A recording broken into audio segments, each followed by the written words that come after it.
Good evening, and welcome to Creative Broadcasting, the station of unlimited possibilities, presents Creating Your Seat at the Table with your host, Ashley Little, as she welcomes her guest to the table.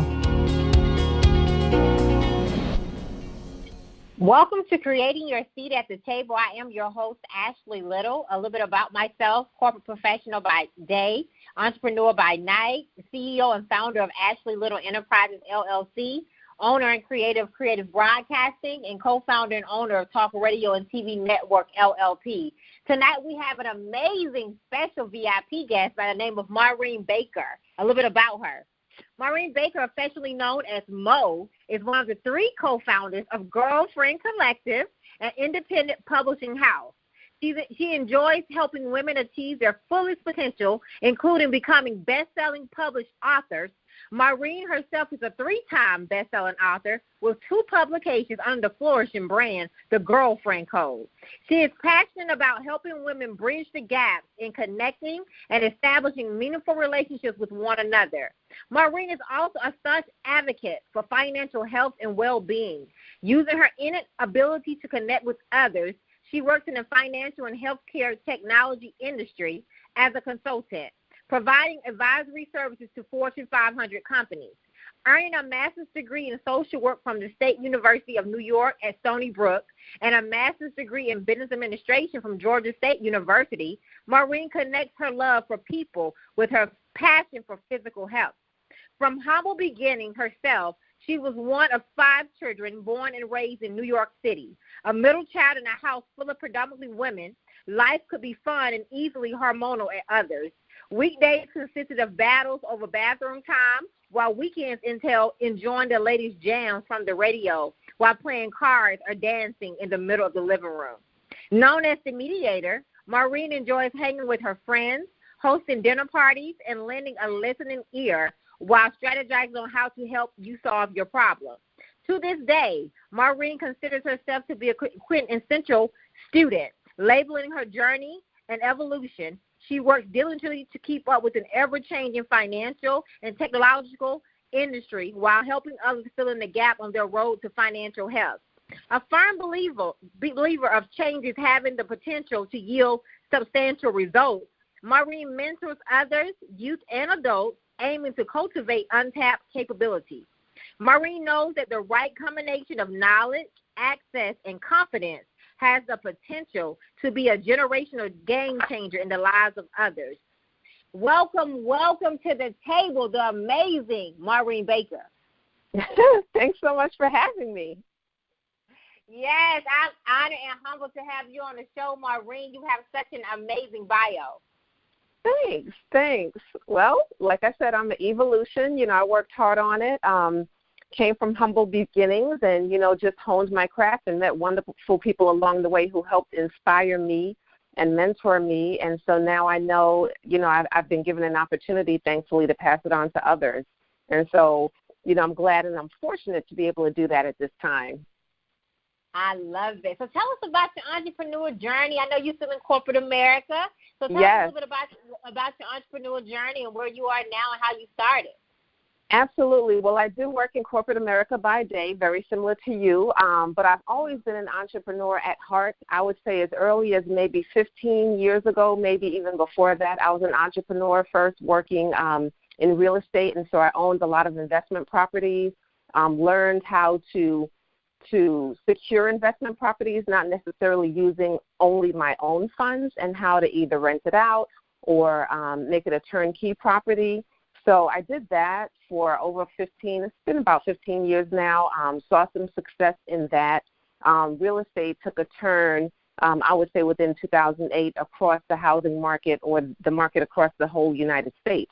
And so at that time, I started kind of veering away from that and doing things that weren't as labor intensive, but still gave me the same joy and passion. I love to develop, and I love to develop people as well as projects. And so with my background being in finance and technology, I've always been a project manager, so I've always managed projects. And, so I started looking at some personal projects that I wanted to do outside of, the 9 to 5. And one of the things that I've always wanted to do was to write. And so, after my first passion, if you will, of working in the real estate industry or at least being an entrepreneur in that industry, you know, I migrated over to writing about some of my experiences, not so much on real estate, but in terms of money. One of the things that I noticed was there were large discrepancies between those that had it and those that didn't, you know, and also money being a topic that people felt comfortable discussing amongst their friends. And so that was always something that I wanted to write on, but I wanted to write, again, from a passion standpoint, kind of like a passion project more so than a business. And so that brings us to where we are as late as, I would say, 2018. We're in 2019 now, 2018. Decided to partner with my two colleagues, two co-founders of Girlfriend Collective, and start our first book on girlfriend relationships, and my focus being on money, fiscal health, and how that impacts our relationships amongst women. So, yeah, that's kind of, you know, what brings me to this, which is my newest passion project. You know, my heart has always kind of been in this area. It's something I do during the day, of course, but this is from a different perspective. You know, this allows us to have those casual conversations and have some fun with it. You know, have some fun, have some dialogue, you know, break down the barriers and learn about money too, learn about what people think about it, and help women be able to ask important questions so we become fiscally responsible, you know, moving more towards that end of the spectrum. I love it. Amazing. So do you have any desires to go into full-time entrepreneurship in the future? Absolutely. Absolutely. You know, I love when things grow organically. This business that started in 2018 for us, which is Girlfriend Collective, an independent publishing house, has definitely grown by leaps and bounds organically. You know, we didn't push it. It was a passion of ours. It is growing. I mean, what started off as one volume has turned into two, has turned into special editions that we're now publishing. That's also migrated to women now coming to us, asking us to publish their independent projects, which is excellent. You know, it's wonderful. So do I see myself being an entrepreneur full-time? Absolutely. You know, it's just, to me, it's in the cards. It's part of my blood. It's part of my DNA. You know, but I love the fact that it's growing organically as opposed to me pushing the agenda. And I must say, the Girlfriend Collective is awesome. Definitely look the Girlfriend Collective up. I was blessed to be a part of the Volume 1, and I am a part of one of the special editions as well, the Girlfriend Code Sorority Edition. So I love Maureen and Dr. Blaze and Cindy. So definitely follow them. Definitely reach out if you want to write a book or you have a collaboration project or an idea. Definitely reach out to them. They're so amazing. So speaking of you all, Maureen, let's talk more about the Girlfriend Collective and the publishing company, how we can purchase your services and how we can get involved. Absolutely. Well, feel free to visit us at www.girlfriend, spelled with a Y, so GYRLFRIEND, collective, COLLECTIVE.com. Feel free to visit us and drop us a line there. Many women and men have started reaching out to us again for independent projects, which is fantastic. We are entertaining independent projects as well. We have a lot of different collaborations coming up, so we are excited about people's interest in joining us. So you can drop us a line there, or you could see what we have going on and what's in the near pipeline that we are publishing for the remainder of 2019. So they can get in touch with us there. They can also reach out to us on Facebook. We have a Girlfriend Collective fan page as well. But if you're really interested in joining, you're not really sure, you know, about being a published author, you want someone that's going to really nurture your dream from beginning to end and kind of hold your hand as we walk through the process. If you have been, I would say, disenchanted about some of the other services you've seen on the market or some of the other publishers, you're in the right place. We're really going to nurture your dream again from beginning to end, and that's for women and for men. We do have a separate independent publishing arm, which is MMC Publishing Services, and so if it doesn't fit into the Girlfriend brand or girlfriend theme, we're publishing independent books under that nomenclature, under that naming convention as well. So feel free to reach out to us there, and you can take a look. We're very open. We're very receptive. We will let you know how we can work with you and how we can make your dream come to fruition without, of course, costing an arm and a leg. I mean, it really is. Right? It's affordable. It is, and that's a big thing. Again, remember, my passion is finance, right? So, we're not trying to break anyone. We're trying to be mindful of that, but we also want to help people fulfill their dream in a very polished and professional way. We're all in on this. One of the things that we've seen in the process of doing the work that we do, publishing, we've seen a lot of, the competition and, their product not necessarily of the same caliber, and I'm not speaking negatively, but just to say, we really want people to walk away feeling proud, of their accomplishment. It is huge to be able to birth, your words on paper. And so we definitely put our all into supporting women and men through that process. And so you can feel good at the end of the day. Yeah, and I think that's one of the reasons, to be honest, that's the main reason why we're growing by leaps and bounds, right? Because people are pleased with the end result. Yes, they are so awesome. Definitely reach out to them, which leads me into my next question, Maureen, because you're passionate about helping women bridge the gaps and connecting and establishing meaningful relationships. Yes. So could you please talk more about your passion and how your passion led you into, you and the other two co-founders, into establishing the Girlfriend Collective, the story basically behind it? Well, I'm originally from New York. I live in Atlanta, Georgia now. I've been here for almost 20 years. One of the things that I found when I moved here was, I had a lot of friends I would speak to one-on-one, and sometimes we were sharing some of the similar issues in life or milestones, but we didn't really have a formalized way to do that, to share our issues and concerns, our thoughts, or just ways to, like I said, learn to grow from one another, so whether it was financial health or how to work on our relationships or how to, outlets for our children, we really didn't have any formalized channel that I was aware of. And so what started off really as a social connector, it was a way for us to connect with other women socially here in Atlanta. Atlanta, you have to kind of drive everywhere to kind of go out and meet people. We started off doing that, turned into really an emotional connection, a way for us to build and grow really authentic relationships.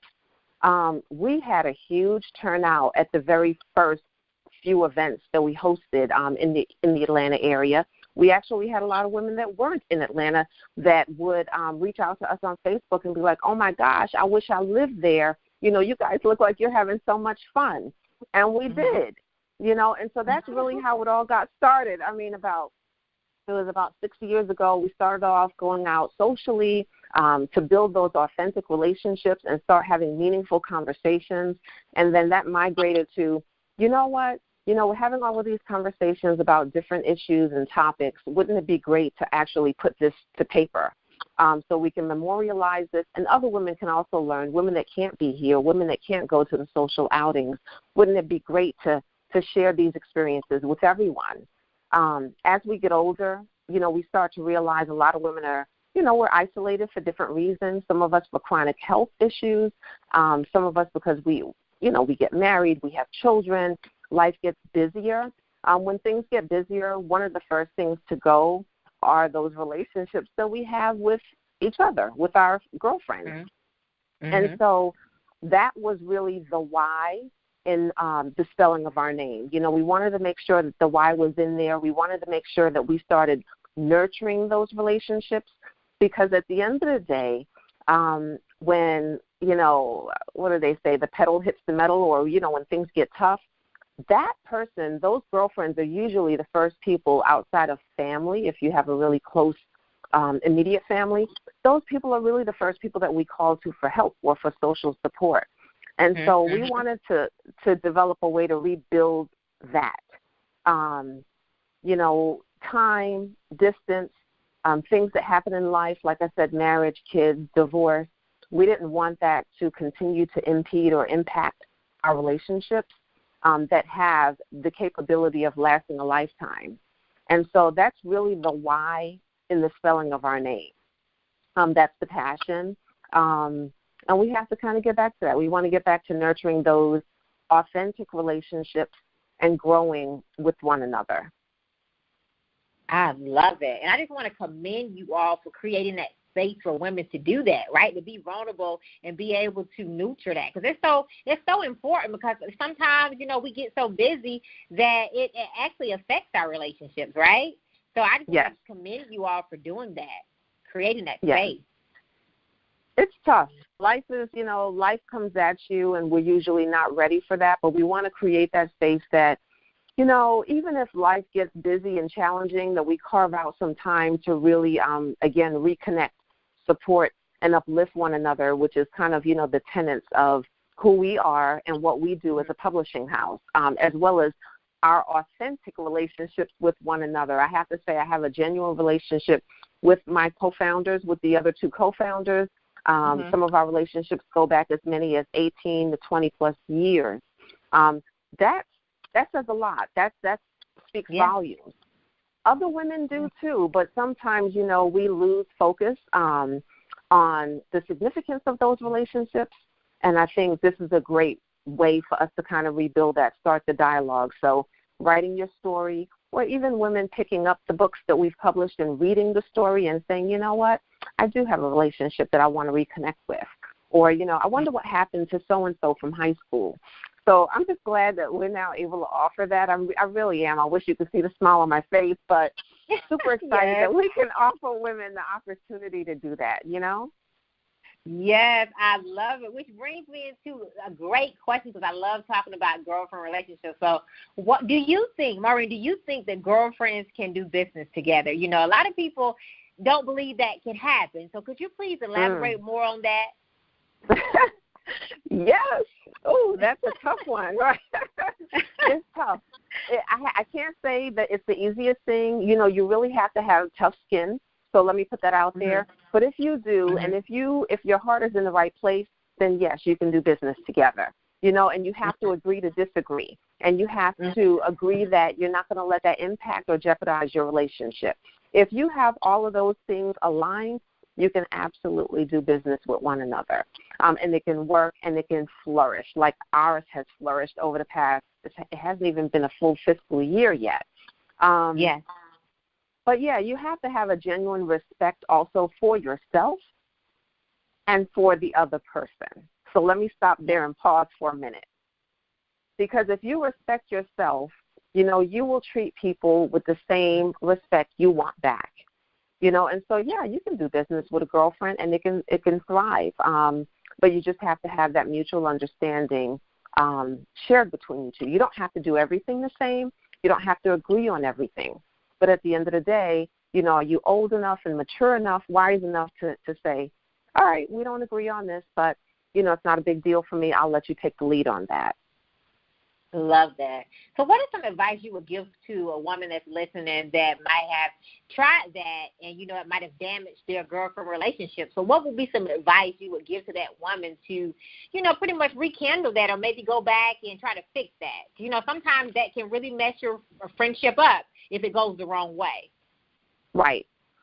Well, the way I look at friends is, we choose our friends, right? We don't choose our family. We choose our friends. And so because of that, there's a special reason that person was in your life. Some relationships are beyond repair, and I don't know if business per se is the impetus or negatively impacts that relationship. But if it does, I would hope that the reason you chose that friend to be in your life in the first place is the same reason you can go back and rekindle. I do feel like, again, it all starts with you, kind of like the respect thing. But if you feel like it's worth it, and if you feel there's an opportunity for that to be rekindled, I would say by all means, revisit it and have that dialogue, which is what I think a lot of people are afraid to do.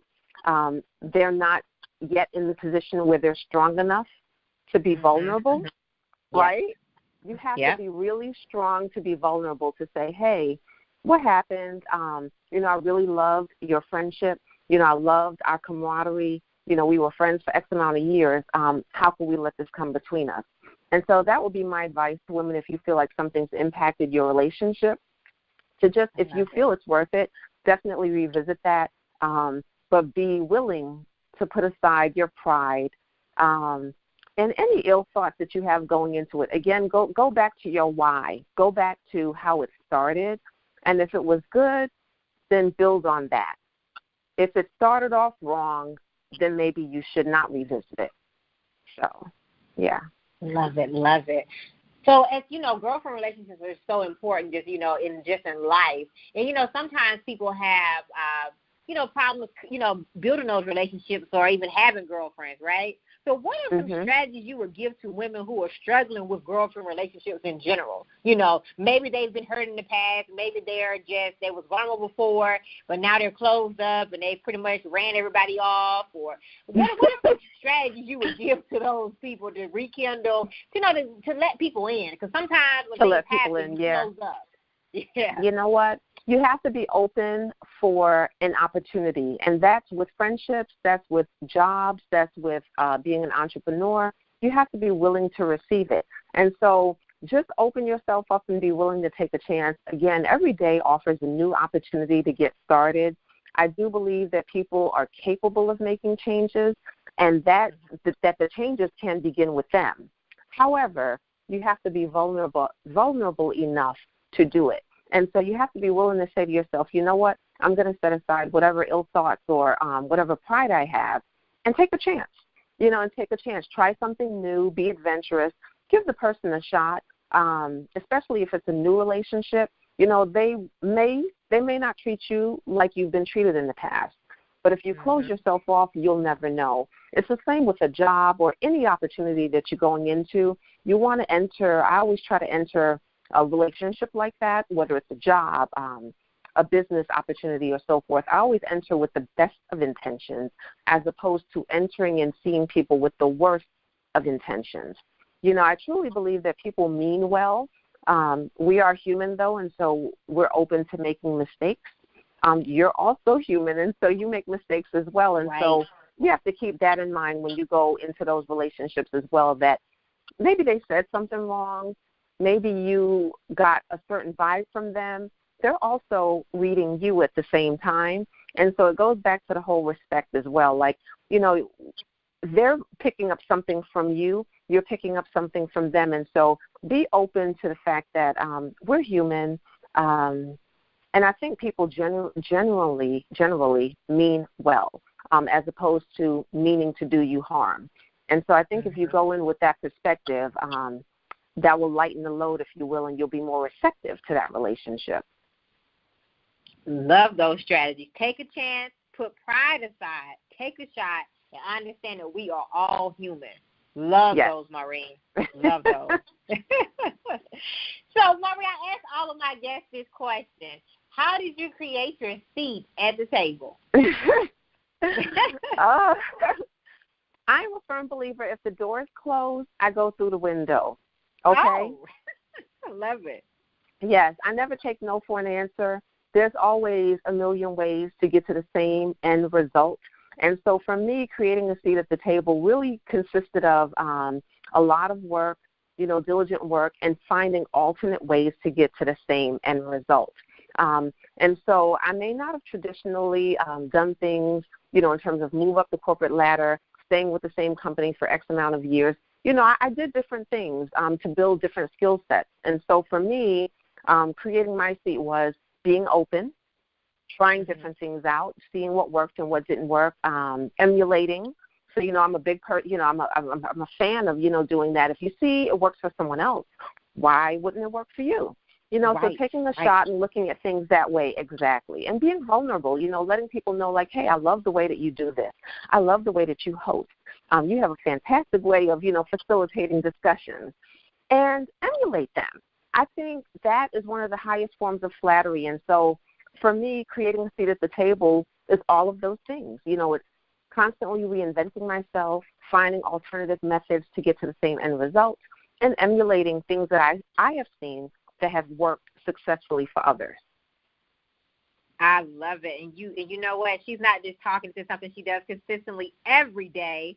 Definitely reinventing yourself, always being open. Definitely love how you love to collaborate. So Maureen's pretty amazing, man. She's an amazing woman. So thank you. As far as you are welcome. As far as your journey, we all have, our process for our journey. So what did failure teach you, Maureen, on your journey? Failure taught me that failure is just a word. I, again, not just look for alternate routes to the same end result.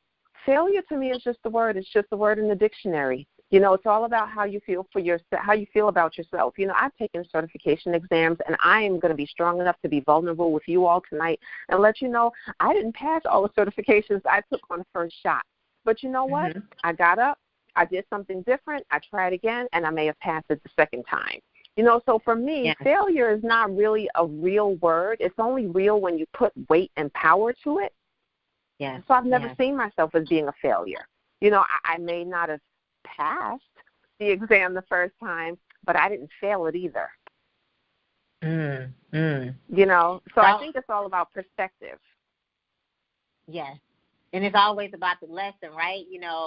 To not give up, keep going. Not give up, keep going. Again, try an alternate method or alternate route. And just be encouraged, just be encouraged and find your niche. Every day, again, offers you a new opportunity to start over, whether it's to start over on a relationship or a missed opportunity or, that certification exam that you just couldn't pass that first time. Every day is a new opportunity, and so be optimistic about that, and let that be your guide and your approach in all of the things that you do. And I don't think failure will ever be an option for you. I love it. Finding the alternate route, and that's what failure taught you. So what did success teach you? Because you've been very successful. Yes. I have this little girl from the hood, right? And I have, and I don't really consider myself, but I know that I am, and so I have to take that. A success, I'm constantly growing, so I will take that. It has taught me to be humble, to always give back, to take pride, and just to keep growing and be passionate about what you do. Love what you do. Love what you do. It goes back to that old adage people always say, when you love what you do, you'll never work a day in your life. Love it. Love it. Love it. If you really don't love it, don't do it. I'm just going to be honest, and that's what success teaches you. Yes, yes. If you're in school and you're majoring in something and it's not your thing, and somebody has to wake you up to get out of bed to go to class, that may not be for you. Right. Yeah. And staying humble is so important, right? I love that. Yes. Staying humble on the journey to success. So that's part of the process. I love it. It is part of the process. And we're always one step away from, disaster.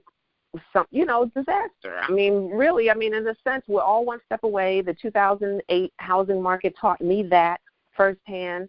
So always be humble and know that your situation can change literally overnight for the good or for the bad. And so be humble, always be willing to reach back and help others because someone surely paved the way for you to be where you are. And you said something that always has stood out. Reach back and pull forward. And I will say that your company, the Girlfriend Collective, and you are too, are all about reaching back and pulling forward and helping someone else get there. And I'm a big believer that true success starts when you're helping someone else. And then your company is based off that. And I want to commend you and Dr. Blaze and Cindy for doing that and helping so many women become authors and be able to become visionary authors and publishers and just helping people get there. So congratulations on all of you all's success. Thanks so much. We are so excited to offer these opportunities to everyone, to women and to men through our MMC publishing arm. Yes, and to men too, absolutely. So definitely commend you all. So I know that you have Blue Quarter 1 out, Maureen. So what can we expect from you the rest of 2019? Because we are in quarter 2. We are booked. We are so booked and busy. We have a cohort. So, again, we're reaching back. We are helping individuals, women and men, that want to publish. So we are going to be teaching them the entire process starting in another 2 months. We also have a devotional project that will be coming out later on this year. So we have a devotional project that we want to debut hopefully around the holidays, just in time for the 2020 calendar year. We have a breakthrough special edition that is coming up soon, and that will focus on women who have survived various things in life. And so, we want to talk a little bit about some of the tragedies, some of the challenges that women have gone through and how they've overcome those challenges. So we have that breakthrough edition coming out. We have the sorority edition coming out this June. Yes. So, oh my gosh, yes. We have so much. Yes. So much excitement, and it's a great way that we can offer everyone an opportunity. I always say everybody has a story. Everyone has a story. They just need the platform and they need the ability to tell it. And so we're thankful that we're able to offer that. We have some fabulous women joining us behind the scenes to help us, because there's no way that we can do this by ourselves. We have wonderful visionary authors that have told us what their vision is, and we're helping them pull it off and bring it to fruition. And we also have project managers. So Girlfriend Collective has grown in a matter of 6 months, where we have hired a project manager to work with us to help manage some of these projects so we can bring more of these dreams to fruition. Yeah. And it's a prime example of how building relationships are essential to getting to the next level. And that's what you all are doing, building effective, genuine relationships. Yes, absolutely. Absolutely. And congratulations on all the great projects you all have coming up. I can't wait to see all the great things that God is going to do for you all the rest of this year. And I'm definitely going to bring you back before the end of the year, Maureen, because I can't wait to hear all the things that you're going to do by the end of the year. Please do. Absolutely. There's going to be so many projects, so really stay tuned. Check out the website, Girlfriend Collective, spelled with a Y.com. You'll see some of the projects that we have coming through the pipeline in the very next couple of months. We do have the educational cohort that's opening up, but we have sorority. They're going to be making their debut in June. Yes. So, some of the projects are closed, and then we have a lot of great ones that are just opening up, and hopefully you can be one of the next published best-selling authors for 2020. Yes. So please tell the listeners how they can follow you on all platforms and how they can get in touch with you and the other co-founders. Yes. Absolutely. So, again, you can follow us at Girlfriend Collective at our fan page on Facebook. You can also follow us on LinkedIn. We do have a page dedicated to Girlfriend Collective, again, spelled with a Y. And on Instagram, it's, I believe, Girlfriend Collective spelled out, or GF Collective, just to be, I'm not really sure. I can't remember that offhand. But you can also follow me, on Facebook. Maureen, my last name is really long, but Carnakie, Carnegie Baker, on Facebook. And, I can get you connected with Girlfriend Collective, send me an inbox, or send us all an inbox on our Girlfriend Collective fan page. We're more than happy to get back to. We get back to everyone. So just to let you know, we get back to everyone. It may take us a little minute because we have been inundated with requests for projects, and everyone, again, has their story, but feel free to drop us a line. We look forward to it. And how can they reach out to you for your other services, Maureen? Yes, feel free to contact me on LinkedIn. Again, spelled with my name, Maureen Carnegie Baker, Carnakie Baker, and drop me a line and we can connect on fiscal health, financial health, or mentorship. I'm glad to connect if you're really interested in taking the next step. I love it. So I want to thank you, Maureen, for taking the time out of your very, very busy schedule to come to the table tonight, and I wish you many, many blessings and much success on your journey. Thank you. Thanks so much. Well, thanks for having me, and thanks for helping us not only debut Girlfriend Collective and all of the wonderful projects that we have coming up in the pipeline, but just giving us an opportunity to really share our passion and our joy for connecting other people and helping them, providing them with a platform so they can tell their stories. So thanks again. You are welcome, and thank you for changing lives, because that's what you all are doing, one by one. Thank you. All right. Yes. So I would like to give a special thanks to Tammy Collins Marquis and John Schamberger I would also like to give a special thanks to Dr. Larry White Sr., Author Kimberly McLemore, and Dr. Marquita Blaze. And you all may follow me on Facebook at Ashley Little and on Instagram at _Ashley A. Little. Thank you. Thank you for tuning in to another episode of Creating Your Seat at the Table, where Ashley speaks with corporate professionals, celebrities, entrepreneurs, authors, and speakers who are transitioning or have transitioned to entrepreneurship.